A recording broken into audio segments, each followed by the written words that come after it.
Word Balloon is brought to you by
Well, it seems we have a few points of mutual interest to discuss, huh?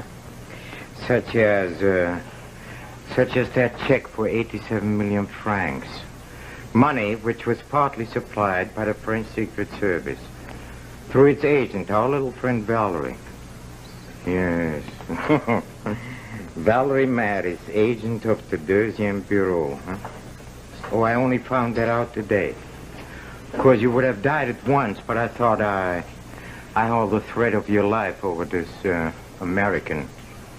Not that he seemed to care. He still put his job first.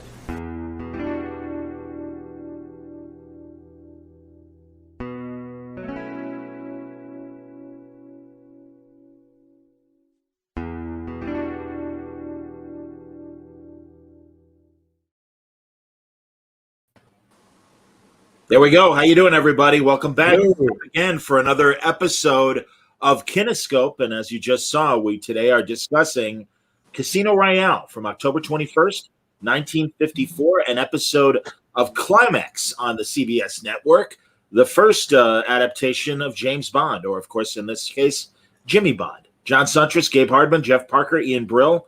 Welcome, guys. This is a really fun episode, and I'm really glad that we chose to do this. Well, it'll certainly be fun to talk about. I'm not entirely sure how. I mean, the episode itself maybe not so successful, but there's so much contextual shit that we can talk about that it's great. I mean, and if I could just tee up the whole live TV aspect of this, because the show was Climax with an exclamation point at the end, and it's a more sort of pulpy, their attempt at a more genre-based stuff and adaptations of. I mean, I think that the entire first season were they purchased novels and whatever and did adaptations of them. The first, and I think Martin Manulis was who later went on to be big in Playhouse 90 was the producer, but this is in the scheme of live TV stuff, this was one that was produced out in Hollywood at Television City, and there was a kind of thought to be a sort of schism between the stuff that was produced in Hollywood, the stuff that was produced in New York. The New York stuff was smart and thoughtful and intellectual. The stuff out in Hollywood was dumb shit like this, right? And so or at least that's the way that's like Rod Serling quotes that I've read basically portrayed it like that.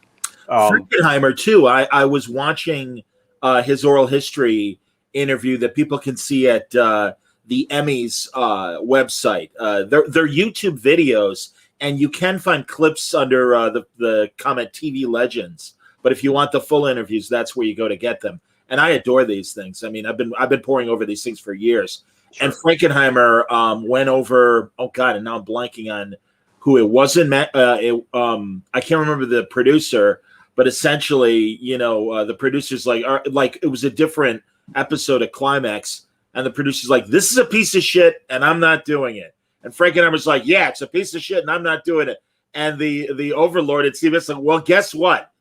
The producer has a track record. We'll let him step aside. You work for us. You're doing it, and deal with it." And I'll next time we talk about Frankenheimer, I'll specify which episode of Climax it was. This is the third only episode. Climax. Yeah. This is only the third one. The first one was an adaptation of The Long Goodbye with Dick Powell in it, and he had played Philip Marlowe in Murder My Sweet, and and it's a weird thing because in my research about this, there's this apocryphal story. So much of so many things about live TV are these kind of apocryphal stories about things going wrong, right? And on the air, and apparently.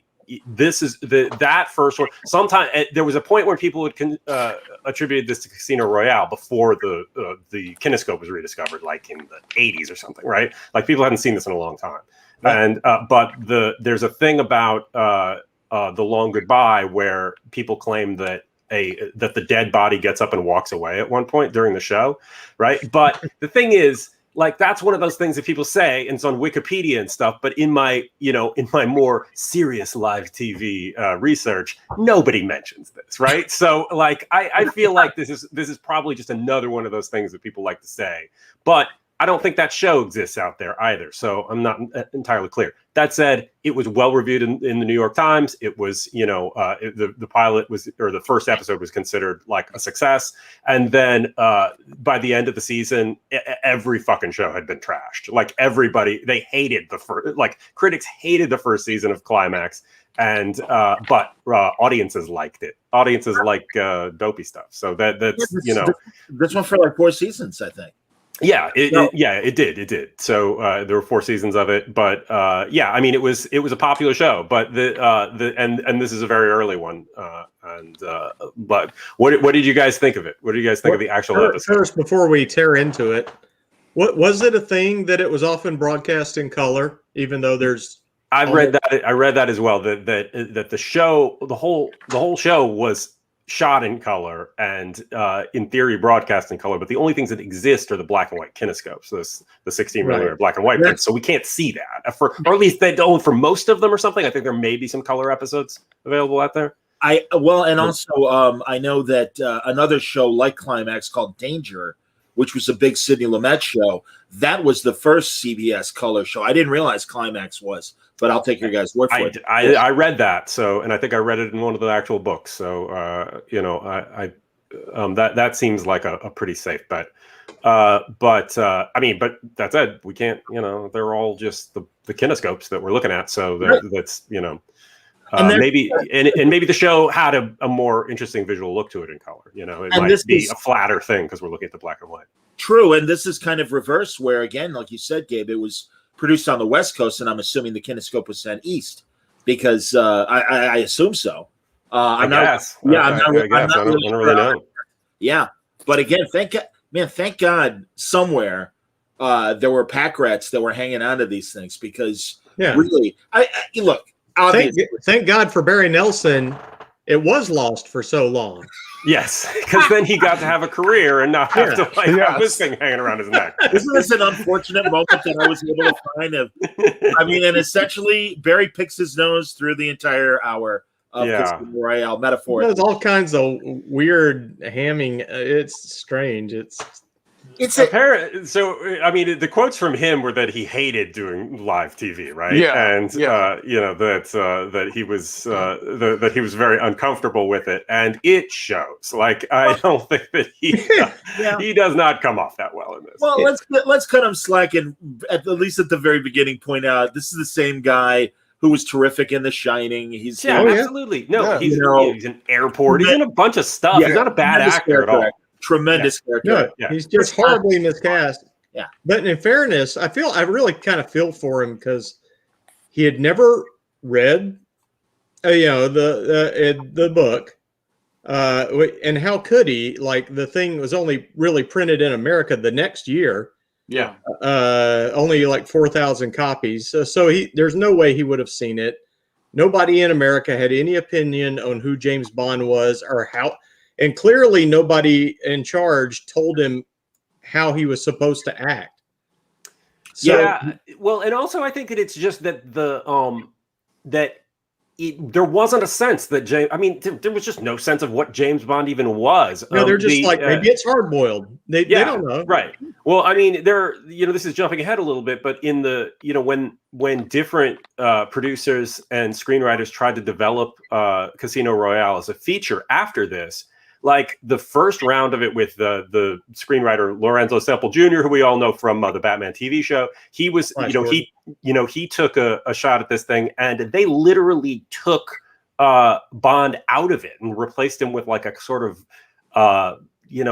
Lucky Luciano sort of gangster character. I mean, people didn't see the James Bond character as the iconic thing that we see now. So there's a bit of unfairness to looking back on this and going, oh, he's not playing that iconic character. Well, this wasn't an iconic character yet. And a lot of people who looked at the material didn't even see him as a valuable character in the scheme of this thing. Just imagine Barry Nelson seeing Dr. No in 1962 and finally getting a sense of what it was he was playing. Yeah. Doing that. I'm guessing you guys know too that really the American appeal of Bond, two factors. One, Playboy magazine excerpting, I believe, From Russia with Love. Right. And also when someone had asked then President Kennedy what his favorite novels were, From Russia with Love was on his top 10 list. Right. And this is always this. Kind of, and John, he said Rusher. Yes. And I'm sorry, but I've read Casino Royale, and it's an entertaining book, but like this gives me a little bit of pause about JFK. This would be one of his favorite books, right? I mean, it's like, it's smart. It's lurid for the time, lurid kind of pulp. Absolutely. Yeah, I mean, it's an entertaining book. I mean, but particularly the Bond character is just despicable in the books, right? He's just a racist and misogynist, homophobic nightmare. Welcome to the 50s. Sorry, yes. But I mean, but I think that more so. I mean, it was exaggerated. It was more than just your average 50s stuff, because it was button pushing. It was out to to make people take notice and get a little uncomfortable. Absolutely. Ian, you've been very silent when he opened it. Well, I've got some research actually. I recently purchased. Oh, excellent! The oral history James Bond. Can you see it? Mm-hmm. Nobody does it better. But I'm going to get out my Bond encyclopedia. All right, check Ian on everything. Yeah, this is our Bond book club. So we're very high on live TV, obviously, here in Kaleidoscope world. I can tell you who's I think it's called Kinescope. Just Jesus Christ. Go on. I see stars. Sorry, I'm more. All right. You know who's not very. But our show about the '60s is going to be called Collide. Yeah. You know who's not a fan of live TV? Mark Hallman. Oh, Barry Nelson. Barry Nelson. Oh, tell us what he said. Yeah, please. This is a quote from him. I don't know where they got this quote because he died in 2007, but somewhere he says, "Casino Royale was done live, and live shows are never fun to do. I did an awful lot of them, and I can't say I ever really much enjoyed it.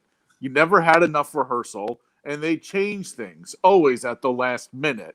Then they'd always be too long and come slashing down frantically with a pencil and always change many camera positions. So you were getting, largely, a mechanical performance, except when there was an intimate scene that hasn't been touched. Those times you could enjoy." So wow. Barry Nelson, he's blaming the process. Meanwhile, everybody else in it's really good. Yeah, everybody else is fine. Yeah. But I mean, probably to a degree, the production and the script, I think, are is fair to to argue in this. I mean, it's not the paciest thing in the world, No, but I think there are some good lines in it. It's the same people who wrote 39 Steps. Well, one of them is Charles Bennett. So he wrote, he worked with Hitchcock in England. He wrote 39 Steps. He wrote Sabotage, the First Man Who Knew Too Much, which also had Peter Lorre. Peter Lorre. And then one of the American Hitchcock's foreign correspondent. But then, as his career went on, he mostly worked in television and Anthony Ellis, the other writer, was basically just a TV writer. And I don't know that they actually worked together on this. It was a little unclear, but I think maybe Ellis is rewriting the Charles Bennett script or something. I mean, I don't think that, and I mean, there is good stuff in it. I think that in a lot of ways, what it is just about the pace and not being able to keep it going. They had, the book is limited in that it's mostly takes place at the casino, but the fact that they have 3 sets or whatever, and and they're doubling these sets over and over again is, it's gonna it limits your ability to open it up and have scope, especially for something that's supposed to be exciting. That very first moment where we see him, where he's walking in the door of the casino and somebody pulls up to shoot him and he kind of awkwardly stands behind a pillar and then the squibs just go off, it's the least dynamic thing, and I think dynamism is what we're lacking here. Well, why he's wearing a jacket to look like a waiter instead of one of the guests at the hotel, I don't know. Yeah. That's why I wish there were a color thing of it. And I know it's storytelling wise, it's to make him stick out. Yes. He looks like a chucklehead waiter. Well, and then I mean, really, the one guy that obviously does shine in this is Peter Lorre. Yeah. I think this is a fantastic Peter Lorre performance. And wonder if that writer that had worked with him before in Man Who Knew Too Much and the others was almost there to provide good Peter Lorre dialogue, because it really is a great kind of classic Peter Lorre role. And I do love this post-film television period of Lorre's. I mean, I know he made shit like the Raven and the Terror. With what are you calling shit, John? Yeah, those are awesome. They're hilarious. But that's what I mean. I really think as Peter Lorre got older, he just kind of leaned into it. Yes, I'm an indistinct Euro trash. I am here to screw things up. And sometimes I'm funny and sometimes I'm menacing. And he does a great job. I love that clip that I forgive me. But I mean, I do love that clip that I used. I just grabbed it from the show of him with them at gunpoint and everything. And just that kind of classic, Come, Mr. Bond. I hope you enjoy it just as much as I do. Yeah, he's a real Bond villain from the get-go. Right. I think that's if we're looking for things that do get that Bondian sort of tone. Yeah, Peter Lorre does. He is a sort of he is a good Bond villain. And certainly if this had a little bit more room to and a little bit more energy, it would be even more so. Look at the great mugs on these guys around him too. Yeah, boy, what a goon house they had. I love it, man. Absolutely, it's not like now where everyone is just a slightly less good-looking leading man. Oh my God, I know. Playing a character, man. They had some faces. It's great. Absolutely, man. Yeah. No, look at that, Jesus! Look at the bag. Holy shit! Get the bellhop for those bags. My God, why are those men carrying those bags? And I like. Well, what of course throws you if you come in and you're just a Bond person or whatever is the way Felix Leiter is now Clarence Leiter. Yes. Yes. He's British. So they've switched countries, even though he doesn't seem British. No, it's an Australian actor. Yeah. He doesn't seem that either. I don't know what he seems, but he does seem very espionage and worldly. Right. And way more in his element than Bond. Yeah, even though he's go ahead. If you took that still and you asked like somebody who's playing James Bond. You'd say you'd the say, guy yeah. right. Absolutely. I mean, the whole the whole Ian Fleming James Bond thing is that he looks like Hoagie Carmichael, Yes. and that I mean, this Right. guy looks a hell of a lot more like Hoagie Carmichael anyway. Absolutely. Well, and also again, poor Barry Nelson is just like a block of wood, and everyone else is leading into their Euro trash kind of accents and everything else, and it's like, nice to meet you, Mr. Leiter. How you doing? Yeah. I'm Jimmy Bond. And they also always say guy that wandered in. Yeah, they also everybody always refers to it as he's a CIA agent, but within the show, he's a combined intelligence agency operative or whatever. I bet that's one of those political things that standards and practices are like, you can't say CIA. Yeah, I mean, political in that they just wouldn't let him. I mean, that was one of those things that we saw even in the Outer Limits, where they would have those invented things, and they came through just changed them because they couldn't clear a real agency. Absolutely. And then we have Berlin becomes Valerie, I think. Valerie Mathis, and Mathis is the name of another character. Yeah, but Mathis is his French point man. But in the book, isn't that it's yet a different Mathis from the one that's in the movie, correct? Well, and just in the Daniel Craig 2005 Casino Royale. Yeah, Mathis is the power that is supplying the money and everything. They combined Mathis and Vesper Lynn into Valerie, whatever. Valerie Mathis, yeah. Oh, that's Valerie Mathis, of course. Because I'm sure I would love to be a fly on the wall when they're like, Vesper Lynn. What kind of name is that? I don't know. Make it Valerie. That's a V. All right. John, did you get that the paperback art that I sent you and the No, you have to. I'm so sorry, Jeff. I'm sorry. Why? How come you can send me the link to this in the Twitter DMs, but guys, we're having a production meeting on this. No. I understand. Parker, every week he's on, will send me an email, and I always forget to go, Jeff, just like text me to check my email right before the show. I put it in a different place every time. It doesn't matter where I put it. I'll find stuff while we're talking. Go ahead. It's on Twitter. It's in the DM. I saw it. Well, bully for you, Gabe. How does that help me? I'm teasing. Well, anyway, they follow up on the TV show, and they refer to him in the text on the back as Jimmy Bond, and it's all very hard boiled sounding. And I think the name of it was they changed it from Casino Royale to what was it? You asked for it. Yeah, you asked for it. Hold on 1 second. I'll have the image in a second. And because they didn't, this is another classic thing. Like Americans won't know how to say Royale. Sure. Yeah. Right. Everything's about how stupid we are, and it just drives me nuts. Totally. But also, look, we'll come back to the freaking mask mandate is coming back in Los Angeles County. We are stupid, right? Like, I mean, people can't even get the fucking vaccine. We're stupid, so we also can't pronounce Royale. It's fine. Yeah, we don't know what the Northern Lights are, so it's Golden Compass, and it's all right. But I mean. I just wanted to mention that Linda Christian plays the Valerie Mathis character. She's kind of interesting. She's actually in. If you take a look at the extras on the Daniel Craig movie Casino Royale, there's a kind of interesting little documentary about the Fleming writing the book, a little bit on this TV episode, and then kind of tracing the history of how the property Casino Royale kind of like snaked its way through all of these rights holders until finally they were able to make the Craig movie. But she's in it a little bit, and she was sort of like an international character.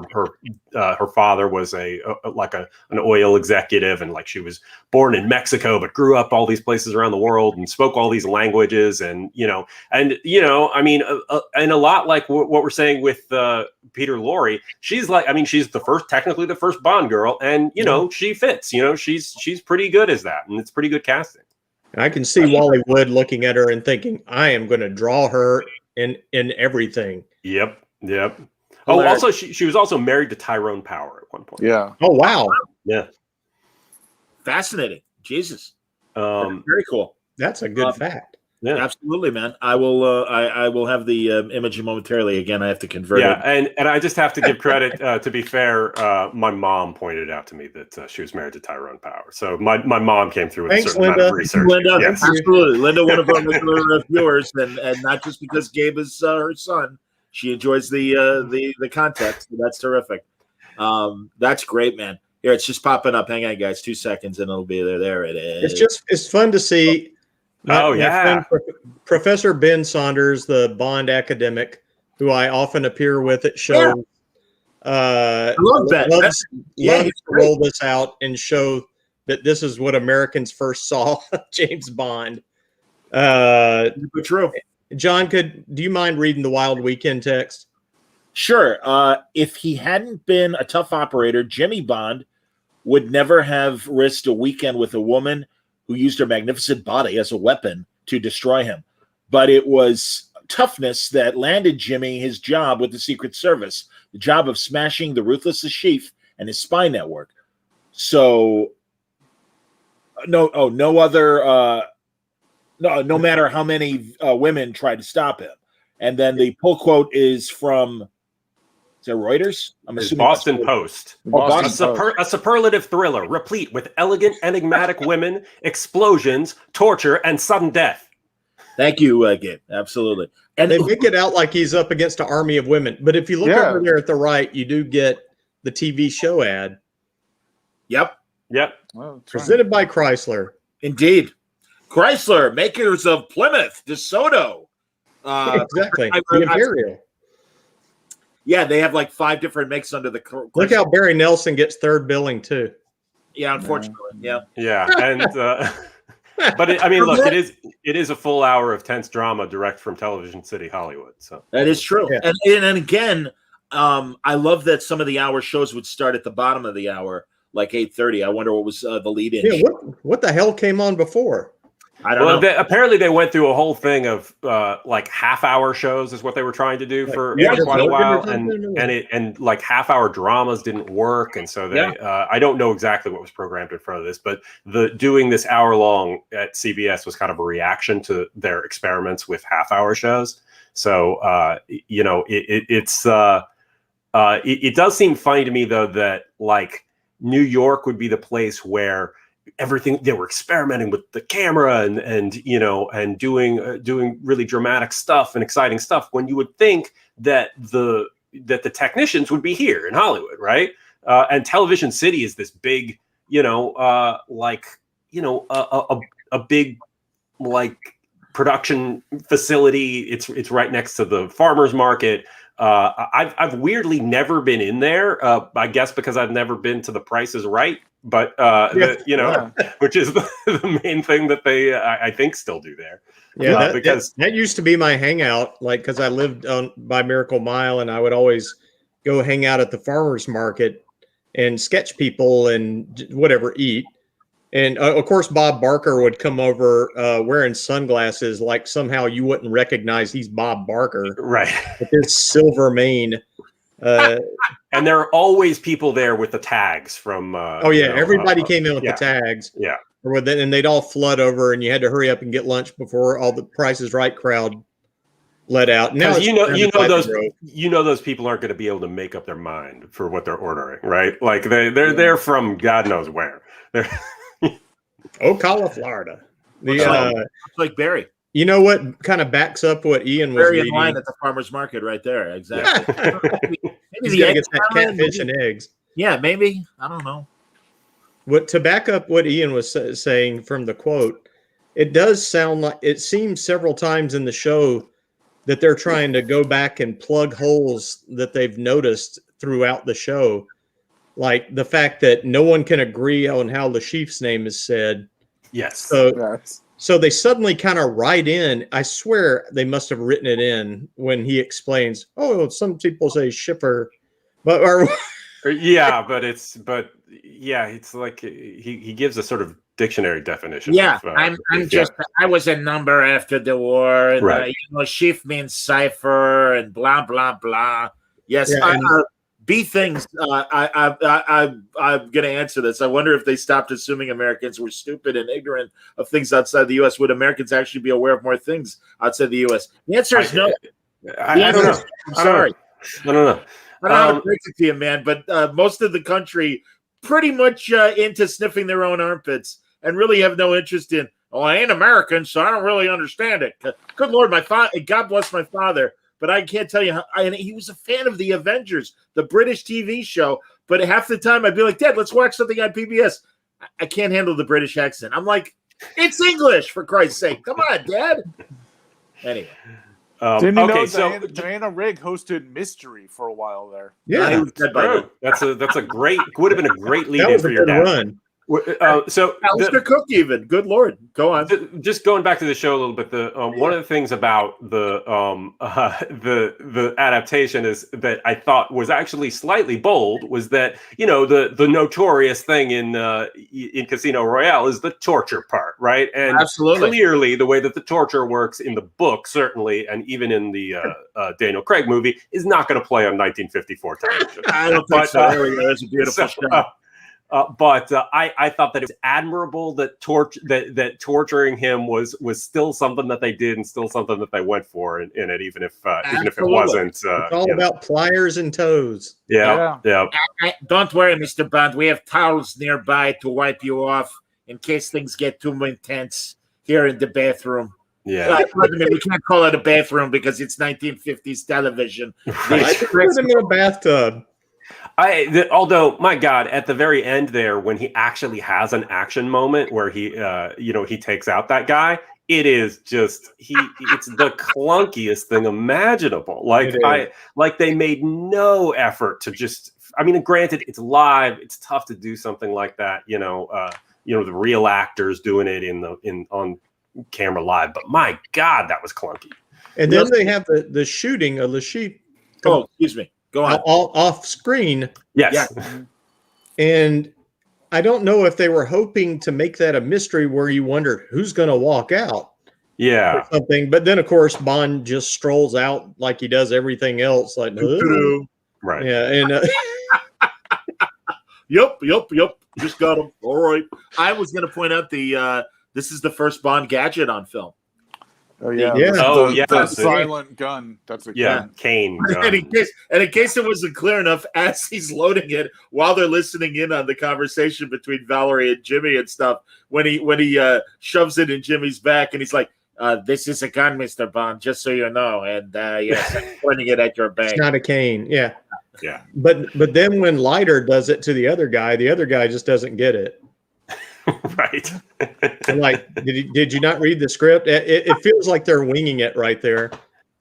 So if the torture thing is the bold, interesting thing about Casino Royale, everything about baccarat is not okay, right? Like, oh man, it's there's the torture for us, the excruciatingly long baccarat. The fact that like every adaptation of Casino Royale that has to grapple with this, like that the game is a central part of the plot, and that and it's just that is a little torturous because I mean you just don't. I mean even when they made it Texas Hold'em or whatever in in the 2006 movie, it's never going to be that engaging following other people play cards, and it's something you can read in a book, and my God, do they go into it in the book. But I would say that in the Cincinnati Kid and in Rounders movies that revolve around card play and stuff, I think they are effective. Yeah, there's a little more character-based movies, and Bond is a cipher. All the other characters are ciphers. It's not, it's about people being cool and literally, and being, and not showing emotion and not being, it's not like these are developed characters, like not in a bad way. Like that's what it is. That's but like it's not like they're developed characters who then are going into this situation and we're with them and we're with the emotion of it. It's all very cold anyway. So like I just feel like always those sequences of the card playing, and it's the most effective in the Craig movie, which I think is a great movie. It's my favorite Bond movie, right? Absolutely. But because he gets poisoned in the middle and has to go start his own heart back up in the car. Yeah, well, maybe that was a little bit of Jumper filigree on cable their part, or whatever. Yeah. but still, I mean, but yeah, look, they're just trying. They're like, holy shit, we're gonna have to have something exciting happen. You know, we're gonna have to break up this game with exciting bits in that movie, and you know, which is fine. I mean, I think that was the right thing to do. It still has to be a central part of it. So have the dude cry blood. Yeah, no one knows how baccarat is actually played. So look, Jeff, it comes out of a shoe. That's what I know. Exactly. Oh, I should have taken a picture of William Lundgren, our producer narrator, that starts off with the shoot and everything. This is really the only fun, memorable, I think, moment in the '67 David Niven film, and that is Peter Sellers and Orson Welles. And there's a whole story behind that they hated each other, and several shots were made with reverse mirrors, so they didn't have to be in the same room. Well, let's just for the sake of it, tee this up a little bit and what that movie is. I mean, after this, this live adaptation of it, CBS had just bought it just for that. Then another producer got a hold of it. Charles Feldman. Even before Feldman, excuse me, please. And who tried to develop it with Lorenzo Semple Jr. And that went through many iterations. And then Feldman got involved. The original producer died. Feldman got all the rights. And, Charles Feldman was this kind of legendary agent who then got into producing and was apparently the most chaotic, spending producer you could get. He made What's New Pussycat, right? And, which was a giant mess of a production that spent way too much money, but it was also a hit. And he had the Casino Royale rights. This was after the Eon films had already started. And so it was already, and then they ultimately felt like they couldn't compete. He tried to get all sorts of people to work. Like he was trying to get they were trying to get Howard Hawks to direct it. Which is, in that little documentary on the Casino Royale, Blu-ray or whatever, it's like, some talking head guys like Howard Hawks would have been the perfect, director for James Bond because blah, blah, and it's no, he wouldn't have. Howard Hawks made movies about there were tough guys in them, but they were people, I mean, he didn't make movies about ciphery sort of, action hero guys. But so ultimately they just gave up on this idea and made a spoof movie, right? An unbelievably chaotic spoof movie with 4 different directors and, no central idea to it apparently at all. Although I'm going to admit right here, I mean, to doing a certain, there a certain lapse in my research because no matter how hard I've tried, I've never gotten all the way through. Me too. Never been. I rented it in high school, and we were just like, my friends and I were like, "What is this? It's Jeff, not a movie." All the way. Yeah. You watched it all the way through, haven't you, Jeff? I have always wandered out of the room before it was done. Yes. Wow. All right. I have seen the whole film. So, John, you're the guy. Tell us about this movie. Well, honestly, much like, and forgive the comparison, but like the Monkees movie Head, you cannot take it seriously as a linear movie. That was a good take, Gabe. Yeah, absolutely. And I can appreciate that. But what you have to do is watch this film in vignettes and accept it as, all right, there's 3 or 4 different stories going on. They try to connect them, but they fail. So just enjoy the scenes for what they are. And what it is this really interesting pastiche.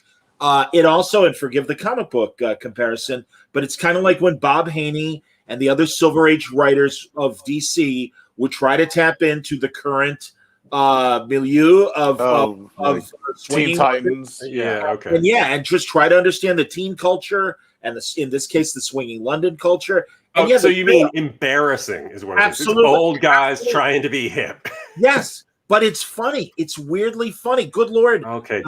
Fraction and I, well, hold on.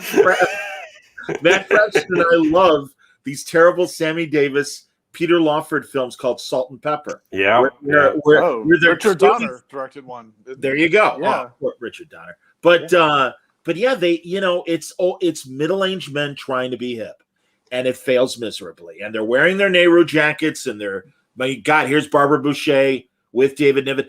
David Niven, I mean, it's a shame because David Niven would have been a tremendous James Bond, and there are a couple other 60s spy movies that he made that are Bond-esque, and certainly although I think David Niven he doesn't have like that kind of hardness to him. He doesn't have he's a light, a lightly comedic actor in a lot of ways. And, Well, he's a that's how he carries like himself, in Bedtime Story, and also more in line with the Roger Moore James Bond, who became that kind of makes sense. Easier and stuff. Yeah, man.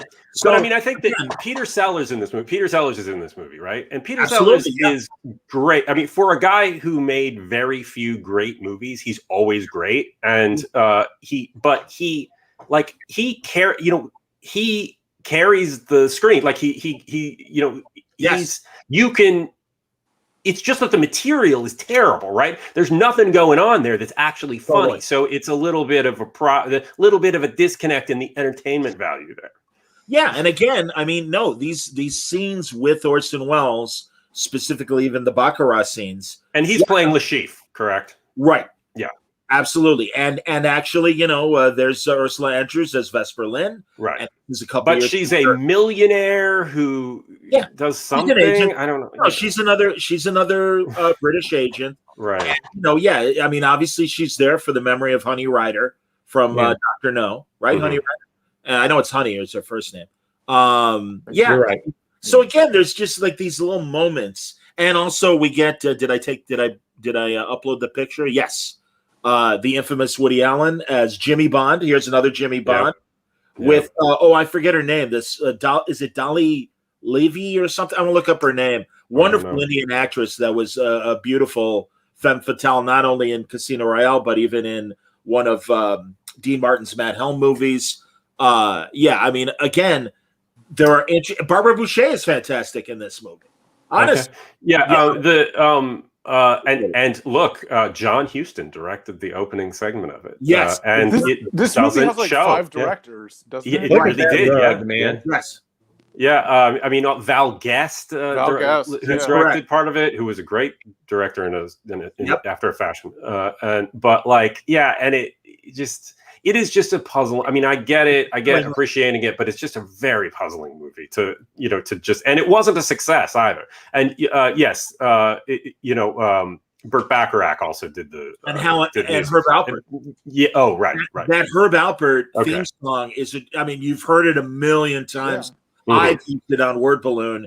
It is such a great, much like that Quincy Jones music they use for Austin Powers. It just really evokes that swinging era of the 60s. Soul Bossa Nova, I think it's called. Yes. That's the Quincy thing. And this is just the Casino Royale theme. You've heard it. It's my alarm clock theme. Is it really? And it is funny that it's a fun way to wake up, John.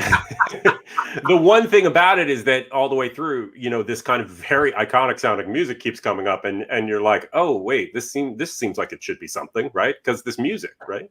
But and also the Dusty Springfield hit, "The Look of Love."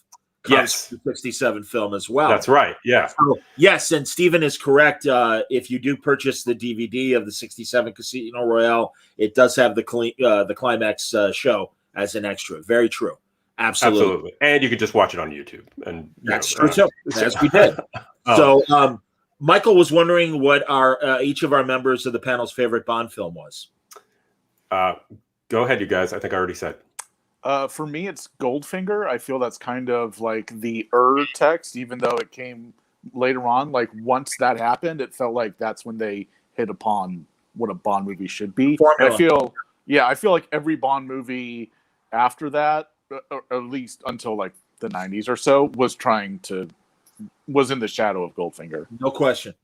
I genuinely do really like Dr. No. I was to start at the beginning, but to me, one of my favorite thing that we always talk about in other things that are unrelated to Bond, but it always comes up. My favorite Bond moment is his fight with Robert Shaw on the train. Great. Yep. Amazing. Red Grant. Yeah. It's still one of the great all-time cinema fights. Absolutely. That's- I totally agree with that. Because it looks like a real fight. It's great. It's great. I think that I said that my favorite was Casino Royale, the Daniel Craig one, but like certainly up there is From Russia with Love, particularly for that Red Grant fight on the train, which I just think is awesome and kinetic, and it has Robert Shaw in it. Robert Shaw was amazing, and Robert Shaw had that ability to play, a heavy who you look at and you're like, well, that guy's also read a book, he has something. There's something going on there, right? Yeah. Like, and according to some Sean Connery book I had years ago, apparently, if it's to be believed, Shaw was too rough on the thing, and Sean Connery came out of the whole thing pissed because he got hurt, and he wasn't planning on it. He didn't complain to Robert Shaw, of course, because he would have got hit some more. But that's, I think, why the thing is just so kinetic, and they're slamming around, and they're like, "Wow, this doesn't feel choreographed. It feels like they're trying to kill each other." Yeah, all those reasons are why From Russia with Love is my favorite movie, because as Ian is right, the template became Goldfinger moving forward, but the sophomore movie was the proof of, no, we know what we're doing. And it's such a great Cold War story, and everybody, Lottie Lenya is amazing in it. Everybody in that movie, she's great. They're little shoe knives.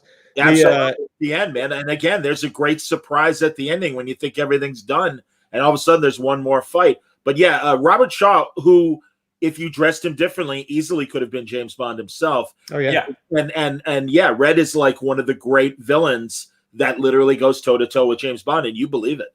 I also like the beginning of From Russia with Love, because amazing. Bond is finally actually doing his job. Mm-hmm. Like, he's there to assassinate somebody. It doesn't work out, but he's there to kill somebody. Yeah. Now, I love the fact that it's not just, Bond, the Americans have botched something and we need you to come in and put it all right again, or whatever. It's like, no, Bond's in Russia. He's going to kill somebody. Yeah. And so I also just have to put out there that On Her Majesty's Secret Service is has great, probably some gorgeous one, the best looking one, the best editing, and some of the best action sequences in any Bond. And I think the clearest story. I mean, and really, I always say I'm the Father Flanagan of James Bond, where there's no such thing as a bad Bond. Okay, sure. Yeah, no, I get it. I mean, I'm not that the others were, but he's in one of the best movies and capable. Yeah, no, I mean, honestly, there's a lot. I mean, I'm certainly not as, I've watched all of these movies. I've watched them multiple times, and I'm still kind of not. I don't love them for some reason. A lot of them are really long and really slow. But but I think that kinetic action stuff in On Her Majesty's is really, is really worth taking a look at. I worked on Inception, which heavily referenced that movie, and certainly I heavily referenced that movie in the storyboards that I did, and some of that seemed to have gotten through into the movie. So, because in your deepest dreams, Hardman, you think about having a gunfight on the snow. That's what you dream about. Yes, who doesn't? That's only Christopher Nolan dreams about that. But God, the colors in that movie are so good. And I'm back to talking about Secret Service. Yeah. I could stare at it. I could just leave it on playing all night. It just looks so good. Absolutely. And all those ski scenes are just amazing. So good. And that fantastic second, forgive me, Gabe, because below the line stuff better than I do. I'm assuming second unit. I live below the line. Yes, that's correct. Yeah, indeed. I've never made it above the line. The guy, the silver medalist skier that shot all those ski scenes, that guy was so instrumental in making that movie so great, and literally is skiing backwards, or whatever, to capture these shots of Diana Rigg and George Lazenby skiing. Although we know that Diana Rigg is actually like riding on some sort of like kind of bicycle on skis, so she doesn't actually have to physically ski herself with the poles. But those shots, I believe Willy Bogner was his name, and he was this like Swedish like silver medalist Olympic skier and everything that became this incredible second unit cameraman. And again, it's not all those bonus documentaries on all the Bond DVDs. Yeah. You gotta, if you haven't watched them, are so fantastic. Well, he narrating. absolutely killed on it then. Yeah. So- Hey, Timothy, I'm sorry if you missed the start, but of course we're doing this not only on Facebook but on YouTube as well. So hey, after the fact, join us at the beginning and enjoy the lovely conversation as we wonder at the incredible acting of Barry Nelson. Here he is, picking his nose. Do you know what occurred to me like halfway through watching Barry Nelson's performance? And this is mean. And I don't mean to be mean, certainly to someone who's no longer with us to defend himself. But here goes. I halfway through I realized what about his voice was annoying me.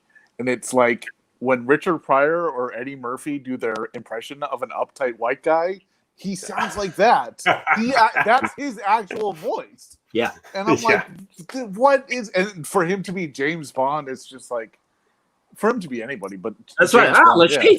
All right, let me explain baccarat to you. You got to get to 9. And it's like everybody's so worldly and smooth, and then he's like the guy who just wandered in from Iowa on a trip on a cruise. And also the idea that he's going to explain how baccarat works and that he's the to anybody like this guy, like I know this guy can't play that game. I just look at him, I'm surprised he could pronounce it.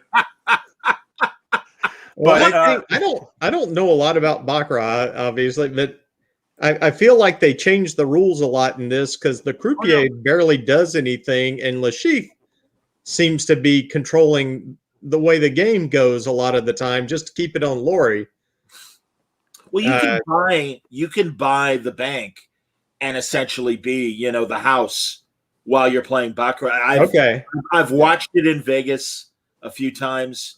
I've watched Pygao as well, but the other international card games. But so I mean, and again, maybe to a degree, because you're right in like, for instance, the I'm trying to get the picture in like the 67 Casino Royale. There's the shoot, the right there in front, right there next to Orson Welles' hand. Yeah, you're right. The dealer does kind of take a little more control. But I mean, it's all right. Peter, you got Peter Lorre for an hour. Let's use Peter Lorre. It would have been a good time though to cut to Valerie making expressions so that we knew whether this was a good hand or not. Yeah, something. I don't know. But that's the thing about live TV. Not a lot of cutaways. You can't.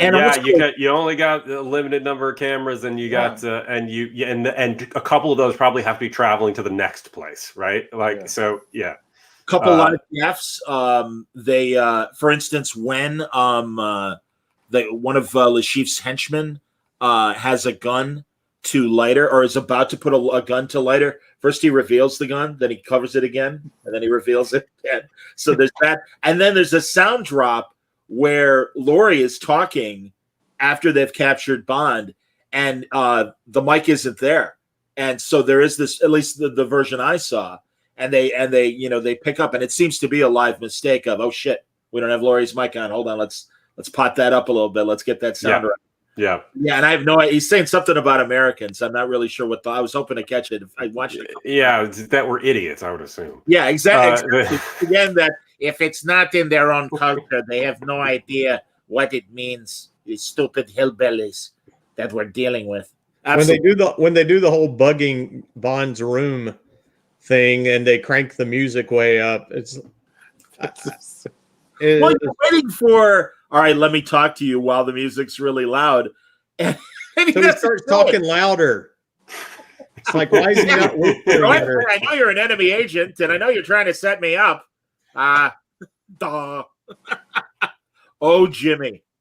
Oh Jimmy, that's how you get in. That's how you wind up in the bathtub. And then again, they have to kind of cover it over with Lorre going, "Oh, these music lovers," or whatever he said. they also do a come around and fix with when I feel like they felt like Lorre needed to also explain why getting a check would do him any good. I'll just say that you signed it over to me. In their defense, that is actually in the book. Oh, Okay. okay. That is in All the. I don't remember that, but It's during the torture. He's like, "Oh, we figured out everything." It's like, did Fleming put that in case anyone called him out? Yeah. Possibly. like Oh, some that- bank wouldn't, any reputable bank would not check on that. Did you sign this over? Like it is especially with however Peter many Lorre. million francs. Yeah, especially when Peter Lorre's in your teller line. Yeah. I happen to have 87 million francs. I just happen to have it on me. Sorry. Yeah. What if that bank teller saw M? They're not going to trust him. Yeah, no kidding. Look, every damn movie, Mad Love. I mean, like Even the anything this Mr. guy was Rhodes in, movie. you know? Yeah, absolutely, man. It's Peter Lorre. Security, get over here. What's going on? Laurie's so great, but M is great for people who didn't Great have to movie. watch it in film class or sought it out on their own. Go watch him. It's so Yeah. good. Oh Yeah. God, yes. Also, if you like the song "The Hall of the Mountain King," you're going to hear it. It's got everything. No, and it is interesting. And Gabe, as you touched on that journey from this adaptation to finally getting to Broccoli and Saltzman and the great series that United Artists produced. And as far as the rights to Casino Royale go, they didn't make it to Eon until Broccoli and Saltzman were long dead because they didn't get the rights until 2000. That's right. They ended up with being split between United Artists, which is the studio that did the main Bond series up until the 2000s, and then it was this split between UA and Columbia Sony, and so like it took until the Sony ended up acquiring the rights to the Eon series for them to be able to make it. So yeah. No, and also, all right, I got to ask before we wrap up. I assume November is when No Time to Die comes out. I think that's correct. We'll see. Who knows? I'm fascinated by. There's apparently plenty of time to die. Yes. Yeah. That goes without saying. But also, I wonder. And we'll see how the movie itself plays out. I know this is Daniel Craig's last movie. I know that they've already shown us in the trailers that there is a female 007 that has taken over his number. John, don't worry. She's not going to be the next James. Well, what I'm asking is, what does how does the franchise move forward? And again, we'll see what happens. They just cast another guy's James Bond and make more movies. They've been doing it forever. Yeah, all right. As long as Sam Mendes is not directing, I am there. Yeah, me too. Yeah. Look, I was there for those too, and I didn't like them. But I'm as always cautiously optimistic. It'll be something fun. Sure. And listen, I like Skyfall more than a lot of other people did. Spectre was a failure, unfortunately, although there are good things in Spectre. An incredible failure. It was so. Well, yeah. What a waste! I'm a Bond apologist. I will defend almost anything, but Spectre, I was just so mad. Yeah, so bored. Ideas. I mean, and to waste Christoph Waltz that way, what a perfect Blofeld. And boy, and by the way, you got to spend an extra $100 to get that kind of perfect Blofeld in the when you're at Casino Royale or whatever. So, I got to give it to Daniel Craig to have to try to figure out the expression to give when someone tells you that they're your brother, you should remember, but you don't, and you're just sitting there. I mean, he looks like, what am I supposed to do with this information? It's like, that was not a good call. Sorry. Surprise siblings are always bad. I agree with Jeremy. Yeah, Chris Bautista was one of the best things in Spectre. The world's most boring car chase. Yeah. Oh my God, that car chase was so painful. It was so boring. Like I love car chases. That's like my favorite thing, and it was so boring. I swear they stopped for a red light. Yeah, somewhere in there and just wait. All right. We're all cautiously looking forward to the final Daniel Craig James Bond. I'm going to the theater. We'll see if we die or whatever it's called. Again, I bought the Hot Wheels DB5. You asked for it, and it has bullet holes in the DB5, which is fantastic. So I'm like, you had me at hello. Michael Cooper, yeah. He's right. Spectre was a disappointment. But B Things, I remember watching him in film history class. It was one of the first sound movies we watched after a whole semester of silence, and it was a breath of fresh air. Sure, Fritz Lang. It's great. Yeah. Okay, so I think we did it with this. The next week on the what's it called? Kaleidoscope? No, Kinescope. Kaleidoscope. We're gonna be covering the comedian, right? Yes. The Mickey Rooney, Rod Serling written, I believe, John Frankenheimer directed. Very exciting, interesting Playhouse 90. Which I think it's a Playhouse 90. Yes, It's pretty like one of the most dynamic things I've ever seen, pieces of television I've ever seen. And it's live, it's energetic, it's got all of the exciting things about that, and a really smart script, and it's a behind the scenes of show business thing. And I highly recommend that you watch this for next week because it's great. Sound good. A triumph of live television in a lot of ways, and also if you're a fan of television variety, it's really the dark side of it in terms of Mickey Rooney's character and an all-star cast, and truly like the least likely guys to pull off incredible dramatic scenes. Mickey Rooney and the Velvet Fog himself, Mel Torme. Mel Torme as his sad brother. Yeah. Or whatever. Yeah. So absolutely seek this thing out and watch it. You'll thank me next week, and then we'll talk about it. Yeah, and again, you can find it on YouTube. Just search for The Comedian, and you will be blown away. It really is all of these incredible technicians, writers, directors, producers, actors, all at their best. And again, live, 90 minutes live, very fucking impressive. So yeah, it's very cool. All right. Any other final words as we wrap up, gentlemen? Yeah, I feel bad about dunking so hard on Barry Nelson that, who's over his head. Everybody go watch his scene in The Shining as Ullman when he explains the history of the Overlook Hotel to Jack Nicholson. And he aged into his voice, and then chuckles after saying that the guy killed his family with an axe. Well, so good. Barry Nelson, he was not happy with the fact that there's no rehearsals. He must have loved working with Kubrick. Yes, those 150 takes of that. He was like, he was really in the pocket by take 98. Yeah. And also, you want a lighter Barry Nelson performance? Fantastic as Andy Kaufman's psychiatrist on Taxi, on a really, really funny episode where Latka becomes Judd Hirsch's character, Alex Rieger, and you get this great Andy Kaufman performance. And Barry Nelson's the straight man, but it really is a very entertaining Taxi episode. So look for that. So there's another. So to the family, the living relatives of Barry Nelson, we apologize for what we've said about him. It's only particular to this television episode. He was good. He was a good actor. Great actor. We're not. Yeah. So yeah, thanks for watching, everybody. We'll look forward to talking to you next week.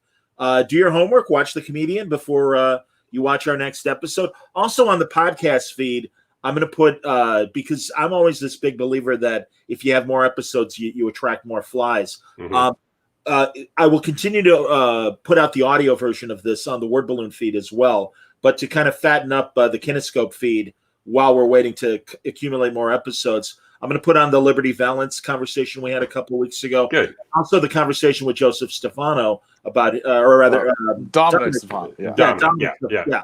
About his father and his great work in television. And I thought that I'll even put a little disclaimer like, all right, technically this is outside of our purview, but you'll understand why we're doing it. So I hope everyone will listen to those. And Stephen is intrigued by next week's comedian episode. So that sounds great. So until next time, thanks a lot for watching, everybody. And stay safe, stay happy, stay healthy.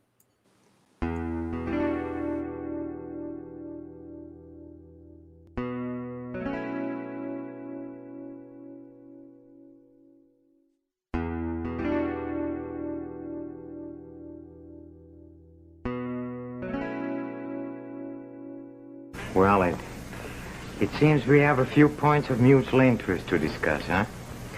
Such as that check for 87 million francs. Money which was partly supplied by the French Secret Service through its agent, our little friend Valerie. Yes. Valerie Maris, agent of the Deuxième Bureau, huh? Oh, I only found that out today. Of course, you would have died at once, but I thought I hold the thread of your life over this American. Not that he seemed to care. He still put his job first.